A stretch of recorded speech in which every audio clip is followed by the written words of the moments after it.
Welcome to the Middle Ages, where your career options as a woman are get married to a stranger or move into a stone box. Congratulations, you've chosen the stone box. You are now a nun. On paper, it sounds great. No chores for a husband, free food, and you finally get to learn how to read. But the free food is mostly watery cabbage and bread so hard you could use it as a weapon. And the reading, it's just the same 3 Latin books over and over until your brain turns into holy water. First, say goodbye to your beautiful locks. Your hair is chopped off because vanity is a sin. Now you're wearing a habit made of wool so itchy it feels like you're being hugged by a cactus. You wake up at 2 a.m. from matins. That's not a snack. It's singing in a freezing church in the dark. If you fall asleep during prayer, the sister next to you is legally allowed to poke you with a stick. You spend 10 hours a day in grand silence. You can't talk. You have to use sign language for pass the salt. But the jokes stop when you meet the abbess, the woman in charge who makes your life a living hell. She doesn't see you as a sister. She sees you as a servant who needs to be broken for God. If you make a mistake, her teaching involves a heavy wooden ruler and a long memory. You thought you escaped men? Think again. The local bishop and priests run everything behind the scenes. And this is where the holy life starts to get very unholy and very dark. Many nuns didn't choose this life. They were dumped here by families who didn't want to pay a marriage dowry. You're essentially a high-security prisoner, but the bars are made of vows instead of iron. The hygiene? Non-existent. You're lucky if you get to bathe once every 3 months. You start to smell like a mix of old incense and unwashed human. But hey, that's just the scent of holiness. Now let's talk about the confession. You have to tell the priest your deepest secrets every week. In some convents, the priests use this spiritual power to manipulate and trap young nuns. You're told that if you don't obey the priest, you're disobeying God himself. The isolation makes it easy for teachers to become predators. There's no one to call for help. The walls are thick and the townspeople think you're in a paradise. If you complain, the abbess will tell you that suffering is cleansing your soul. Some nuns are forced into special services for the local lords who donate money to the church. It's a business. Your body and your labor are just assets for the church's bank account. You spend all day spinning wool or sewing tapestries until your fingers bleed and your eyes blur. You can't leave. Running away is a crime, and the God-fearing public will catch you and bring you back. Once caught, the punishment is immurement, being locked in a tiny cell for months in total darkness. You start to lose your mind. You hear voices. You see things. The church calls it spiritual visions. Scientists today would call it extreme sensory deprivation. What happens if a nun gets pregnant? The solution is often more horrifying than the crime. Secret births, hidden graves, and a lifetime of shame. The purity of the convent is a lie. The local priest who caused the problem, he just gets moved to a different church. You realize that the Bride of Christ title was just a way to make you a servant of men. Winter is the worst. The stone walls hold the cold like a freezer. You get chilblains, painful sores on your hands and feet from the damp cold. You pray for the sun, but the sun only brings another day of scrubbing and silence. The sisterhood isn't always supportive. Jealousy and spying are common in a place with no privacy. Everyone is watching everyone. A single smile at a passing traveler can get you whipped. You are taught to hate your own body. It is a vessel of sin. You fast so much that you stop having your period. The church calls this achieving a holy state. In reality, your body is simply shutting down because it's starving.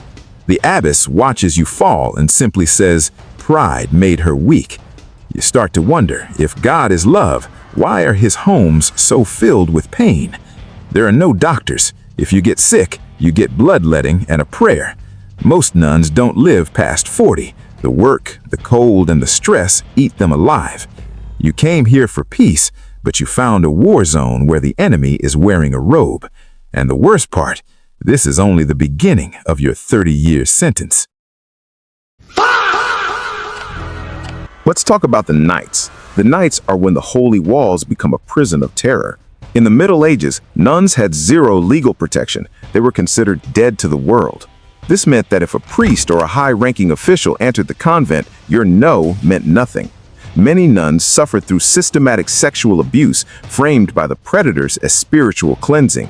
If you resisted, they would tell you that you were fighting against God's will and would burn in hell. It wasn't just one person. Sometimes entire convents were treated as playgrounds for corrupt clergy.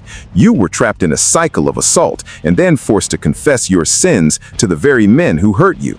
This is the ultimate psychological torture, being forced to ask for forgiveness for being a victim. If a nun became pregnant from these assaults, she was the one who faced the brutal punishment. They would strip you of your habit, shave your head again, and whip you in front of everyone. They called you a harlot, ignoring the fact that you were forced into the situation by their own leaders. The teachers and abbesses were often part of the cover-up to protect the church's reputation.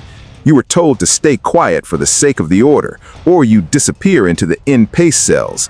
In pace means in peace, but it was a living burial where nuns were left to starve in the dark. The isolation was used as a tool to break your spirit until you truly believed you deserved the pain. There was no Me Too in 1200 AD. There was only silence, prayer, and hidden graves in the garden. Some priests would use the scourge or whips on nuns, claiming it was to drive out the demons of lust. Your body wasn't yours. It was a battleground for men who used religion to justify their perversions. If you tried to write a letter to your family for help, the abbess would read it and burn it. You were completely cut off from the world, with no one to hear your screams through the thick stone. Every morning you had to face your abuser during Mass and take the holy bread from his hand. The trauma would manifest as holy madness, where nuns would bark like dogs or have violent seizures. The church called it demonic possession, which just led to more exorcisms and more abuse. Your only escape was death, and even then you were buried in a mass grave without a name. Let's talk about the physical work. It was literal slave labor for the profit of the bishop. If you were too tired to work, they would deny you water or force you to sleep on the cold floor. Hunger was used as a weapon to make you obedient. A hungry nun doesn't have the energy to fight back. They taught you that your pain was a gift to Christ, making you feel guilty for even wanting to be safe. The older nuns, who had been abused themselves, often became the harshest taskmasters to the young. It was a cycle of trauma passed down from one generation of sisters to the next. Sometimes the local lords would raid the convents during wars, and the holy sanctuary became a trap. You were the first target of every invading army, with no walls to protect your dignity. For the survivors, there was no counseling, just more prayer and more shame. You start to realize that the vow of chastity was only a rule for you, not for the men in power. You are a bride of Christ, but you feel more like a prisoner of a cult that hates women. You spend your nights praying for a God who seems to have forgotten this stone box exists. The grand silence was used to make sure you couldn't even whisper your pain to your sisters. If you were caught talking about the abuse, they would cut out your tongue or brand you with iron. This was the pure life. This was the holy path. It was a 15-hour-a-day nightmare. You watch the birds fly over the convent walls and realize they have more freedom than you ever will. You forget what your own name was before they gave you a saint's name. You are no longer a person. You are just a number in the ledger of the church's assets. Even the medicine they gave you for pain was just more poison, mercury, and lead. Your mind begins to fracture, and you start to believe the lies. I am sinful. I deserve this.